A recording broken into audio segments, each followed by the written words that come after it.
रोज बरोज बढ़ रहा था। इसी दौरान अल्लाह ताला ने अपने नबी सल्लल्लाहु अलैहि वसल्लम को हुक्म दिया, हिजरत करो।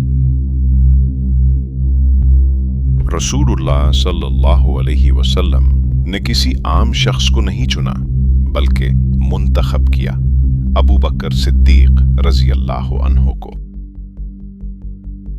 जब उन्हें यह खबर मिली तो उनकी आंखों में आंसू आ गए। ये गम के नहीं थे, ये खुशी के आंसू थे। उन्होंने अर्ज किया, या रसूलल्लाह सल्लल्लाहु अलैहि वसल्लम, क्या मैं आपका हमसफिर हूं? और जवाब आया, हां। ये अल्फाज उनकी जिंदगी का सबसे बड़ा एजाज बन गए।